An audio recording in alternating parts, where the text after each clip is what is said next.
Hey guys, how's it going? So another week, another mobile suit, and this week we have the Gelgoog Vertex Xanthos. And before we get into that though, real quick, I wanted to say sorry for being a little bit late on this one.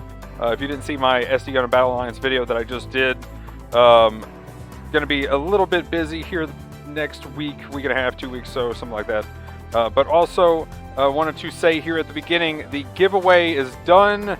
The winner is chosen and has received the GBO2 swag pack. But that was too much Wong. Congrats to him for getting that. But yeah, anyway, again, thanks to Gaming Emblem, Gustav the 13th. Go check those guys out. I'll try to put the links in the description below. Also, Too Much Wong streams as well, so go check him out. Hit him with a follow and such. But anyway, guys, getting into the Gelgoog Vertex Xanthos, we have a support finally, 600 cost. Now, with the support finally hitting, I'm kind of hoping we don't see a 4-star randomly here soon. But support 600, it's a sniper. It's pretty much a kit bash though, really, for what it is. But it's mainly the sniper kind of scope dog, if you can tell here from the JN Gelgoog.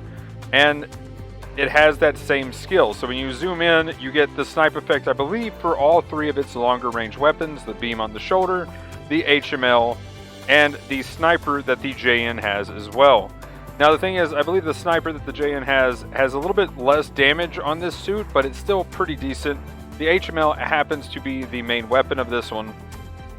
Now from what I can tell, you didn't have to full charge it, but I can go to the screenshots. So let's go ahead and have the video load here, and we'll go ahead and check out what it can do. Overall though, it has decent health, and I think a decent combo for a support sniper for once. This might actually be what I was saying the JN was kind of being. This might actually be kind of the ultimate sniping suit that also can be used mid-range as well with its missile kit, but if you want to sit back and just snipe, that is fine too. It does have the grenade launcher as well that it can use. So that's pretty nice. So you can get a close stun. You can then knock somebody down, for instance. And then when you back up, do the missiles, swap to a beam weapon, shoot their legs for that extra damage. If you happen to break their legs, because this thing is really good at that, for instance, then when you shoot their legs, instead of getting a normal stun, you'll get a heavy stun if you're zoomed in at that time. So pretty cool, interesting plays that you can do while backing up, zooming in. Now you got to get really used to this if you're doing it close range, but zooming in, pretty cool tactic to get that heavy stun if you're breaking their legs from afar. With the HML, that actually makes this pretty easy. If you shoot a general in the legs, they're pretty much gone while you're zoomed in. Overall though, you have 20,000 health with decent ranged resist, of course, because it's a support. But sadly, your melee resist, well, I guess actually not that bad considering supports is 10 with 15, 16, and 13 for part slots. That is actually pretty doable to up that melee defense a bit. 35 and 25 for the ranged and melee strength, 115 for the normal speed, and 200 for the top speed. And the big thing here is 75 boost for the quick turn. It actually has the quick turn. So we finally have a support that has kind of a quick turn that, you know, you don't have to be in space to be using it, or it's not a the Zoc. We finally have something that you can just quick turn. This is while boosting too, so you can do kind of like some kind of back boost, or you can kind of try to boost to the side and do kind of a turn. That way you can kind of turn and then shoot. But this way, if they hit you with their instant stun, you can kind of avoid it that way. Definitely going to be more of a high skill cap kind of thing, but definitely cool to see this on a support. And it seems that for all of its skills, with the sniper skill to break parts and then heavy stun with your stuns, that you can actually, you know, kind of have a support that doesn't have a gimmick. Instead, it's got all the gimmicks, because essentially the JN mixed with the Vertex, mixed with the HML from the Zeta HML, and then it has the sniper, and then it also has, yeah, this thing's crazy. And it's got the VG beam rifle, but instead of being able to take it off the shoulder, it's just always on the shoulder. So kind of interesting, pretty cool. I think this is probably the best sniper style support that we have, and if you do like that kind of long range sniper playstyle, this is the suit for you. Now for me, if I ever get it, I will be playing it kind of mid-range because I think it still works just as well there, and that's the best part about this thing, is it's got a good mid-range combo at the same time, and that's why I think this is a very solid support. Also, damage control 2 on it because it's so wide. This is insane, actually. So good buffers, damage control 2. Yeah, you actually have a really good kit for sniping and also mid-range, and with quick turn, if you can get used to using that, you can actually prevent stuns with that at the same time. This is definitely a really solid 600 support. Now, compared to other stuff, it might not have the damage that some of the other 600 supports have that we're using right now, but if your playstyle is to play at range, this is definitely not going to be something you're picking that is probably going to throw the match. So yeah, I could definitely... Oh, and it has the camera. You can also use the camera to spot things, so you can spot the raids and such. So that's really nice. I keep forgetting that too. But anyway, let's go ahead and take a look at the weapons and stuff. That camera also has 3 shots, so it is the good one. Other than that, the main weapons, let's see here. Well, the first one is the JN Sniper, 1,500 damage. So if you want to compare that, if I was wrong on it being less, but it feels like it is anyway. 40% heat rate, 1 second cooldown, 3 second focus time. The missiles doing 400 damage each with 8 shots, so pretty solid. Again, knockdown to follow-up damage there. The Naginata doing 2,600. The HML cooldown time 8 seconds or 10-second focus time, 2,850 damage. Again, easy way to delete legs if you can full charge that. It does have parallel processing device at the same time. Quick turn, force injector 2, precision analysis system, damage control 2. And then it's got good buffers with the special shoulder, that is the back buffer 3, and the leg buffer 2. Then we have balancer at the same time. So good comboing with melee and mid-range. Again, this suit definitely doing work. If you do like the ground Gelgoog, for instance, this is probably something you'll like at the same time, I would think. Camera, 3 shots, 750 range. It's got the grenade launcher as well for that extra little stun potential. The shoulder beam for 95% heat rate for a stun every 5 seconds. And I believe that is everything. So yeah, overall, really good set of weapons that you can use.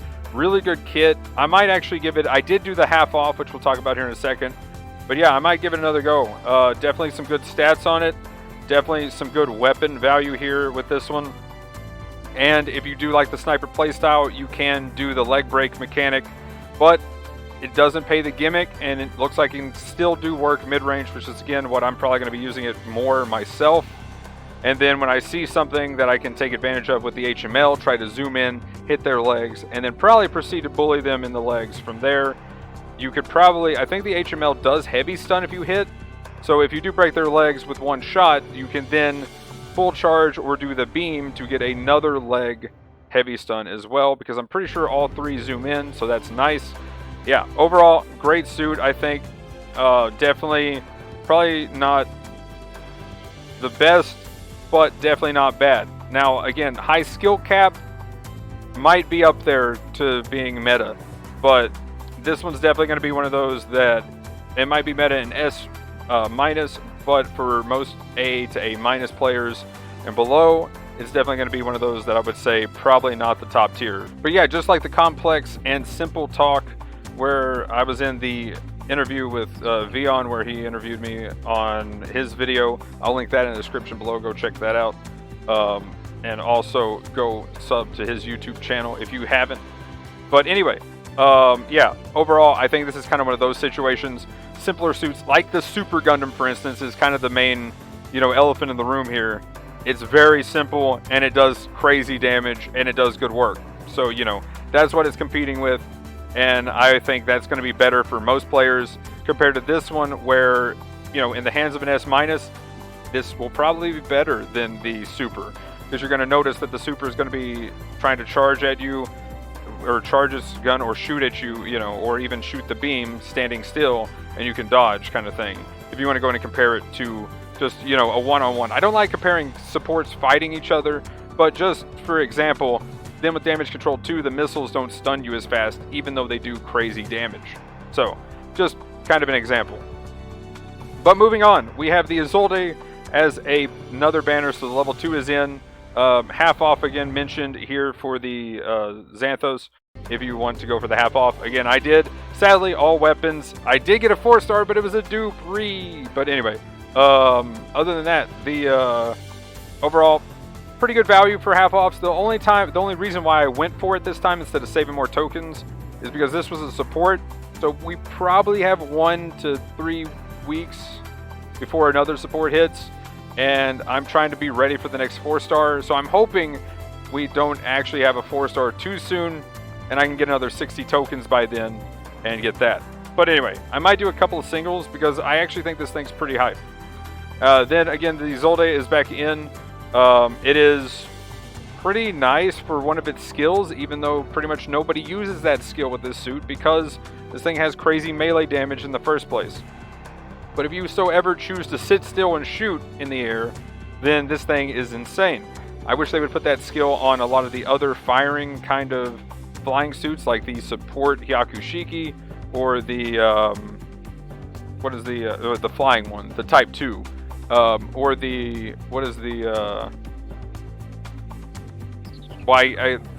do a flight test type. I'm trying to think of another one that fires a lot. But yeah, anything like that sits and fires, really good. Like, that skill is amazing. I guess this was the test for it, but nobody uses it for that anyway, so that's kind of funny. Please put it on the other flying suits that just kind of sit there. Other than that though, moving on through the rest of the patch notes, we have the Rick Dijeh and the Zeta Gundam in the ticket shop. So that's pretty nice. Level 2 for the Rick Dijeh and level 1 as well. Zeta Gundam level 3, kind of losing its, kind of getting power creep at that point. But Rick Dijeh, they've definitely given it some buffs, and apparently it's looking okay right now. I still think it needs more personally, but from the numbers, I believe it looked pretty good. I'll have to go back and look at that. So yeah, go back and look to make sure the numbers went up. I think I was surprised though to see how good it was doing, even though I still think it needs more of a buff. But yeah, personally, I think it needs more of a buff, hands down. But again, look at the numbers before you spend your tickets. Make sure it did actually go up well. But again, I think if just off my memory, I feel like I was surprised by the numbers. But other than that though, pretty cool that it's in the ticket shop. You can look for that, see if it pops up again if you've been waiting for that suit. But otherwise, personally, I would not recommend going with the tickets for this one. But if you have been kind of questioning it, definitely go look at the numbers on that one. Other than that, the GM3 Close Combat Level 1 and 2 is in the DP store. That is insanely hyped. That suit is awesome. There's a heavy attack raid that you can go buy now for DP. The only problem is now 2-stars are getting high rank before you can even buy them. So new players get wrecked, sadly. And yeah, hopefully they do something like they did with the parts. But there's those. And the Gun Tank 2 Level 3 is in the DP store as well. It's a 1-star, so hopefully that's really low. Not too bad at level 1 and 2. Level 3, I'd say it's kind of getting a little power creeped at that point. Other than that, though, we have the clan ranked stuff here. Clan ranked going to be tonight, so I'll be on streaming for that. Simple battle 4v4 600 in space at Lunar Debris Belt. So good luck to everybody going for that. It is going to be top 100 for the Zaku Mariner, or Zeku Mariner. Wait. No, it's the Zaku Mariner. Why does it say Zeku there? That's funny. Zaku Mariner, pretty nice little support. Carpet A white for the emblem that they're giving out. So yeah, good luck to everybody going for that. Definitely going to be streaming that tonight. But anyway, like, comment, subscribe. Usual stuff in the description down below. Let me know in the comments what you thought. But yeah, stuff like Twitch, Twitter, Discord. Got a TikTok and Instagram that might be down there if I finally started putting it down there. Either way, I'll try to put it down there. But yeah, if you could follow on that or whatever it is on those, that would be awesome. Gonna start trying to get more content out for that as well. Again, busy the next week or two, but hopefully gonna be back to more steady content and getting some more SD Gundam stuff out soon. Trademark. But anyway, guys, that'll be it for this one. Thanks for watching. Have a good one. Peace!